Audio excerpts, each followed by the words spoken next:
$1.5 trillion. E-commerce has arrived. This is exactly how this works. All right. So you've got these big Fortune 500 companies, household names, companies with household names, right, that spend, they have a lot of money allocated to advertising. And you see this every day. You turn on your TV, you see advertising. You turn on the radio, you hear advertising. Print magazines, all this stuff. Well, these companies have big advertising budgets and they allocate it in different places. One of the places that they allocate it is to the internet. They have a large portion of their budget set aside to advertise online. And so what I did was I went to them and I said, look, would you pay me to advertise for you? Would you pay me if I send you a customer? They said, yeah, it made sense. Think about it. They pay me only if I send them a customer. It's results-oriented. Right. It's performance-based. It made a lot of sense to them. Instead of paying to be seen, they're paying for customers, right? So they allocate a large portion of their budget to advertising this way. And what I do is I go promote these companies. I don't have to work against them. I don't have to build a business and try to compete with these monster companies. I work with them. They've already got it going. Right. I'm helping them. I send them customers, and in turn, they send me a check. They pay me for sending them customers. So they're elated. You know, when they get a new customer, they're excited. They don't mind paying me. So my rich dad said, in the world of business, there's E's, and E's stand for employees. An employee, he says, you can always tell who they are by their core values. And what the employee, whether the president or the janitor of the company, will always say the same words. The words are, I'm looking for a safe, secure job with benefits. That's what makes them an employee, because their core values are security.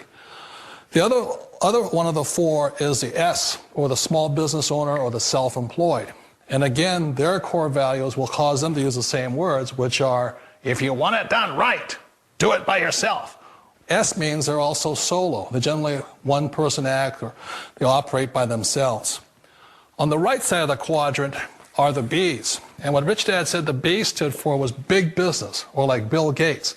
Forbes defines big business as 500 employees or more. And their words are different. They say, I'm looking for a good system, a good network, and the smartest people I know to help run my business. So they're unlike the S. They don't want to run the company by themselves. They want smart people to run their companies for them. And then the fourth of the quadrant is the I, and I stands for investor. These are people who have money work hard for them.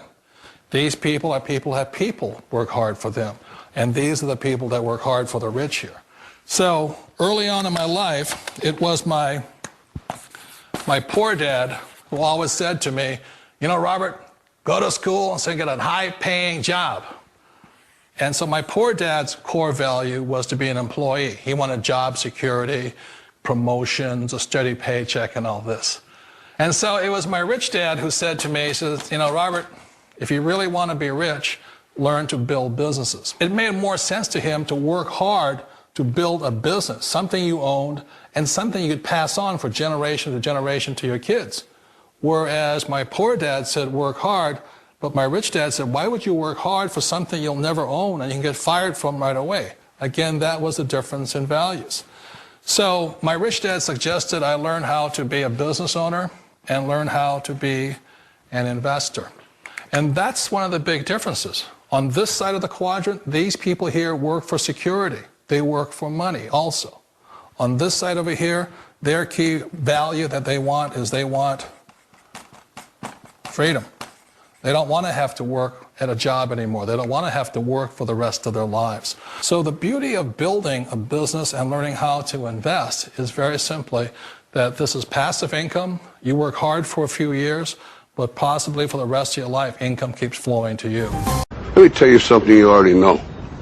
The world ain't all sunshine and rainbows. It's a very mean and nasty place, and I don't care how tough you are, it will beat you to your knees and keep you there permanently if you let it. You, me, or nobody is going to hit as hard as life. But it ain't about how hard you hit.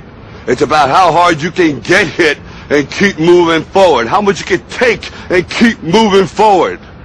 That's how winning is done. Now, if you know what you're worth, now go out and get what you're worth. But you got to be willing to take the hits and not pointing fingers saying you ain't where you want to be because of him or her or anybody. Cowards do that, and that ain't you. You're better than that.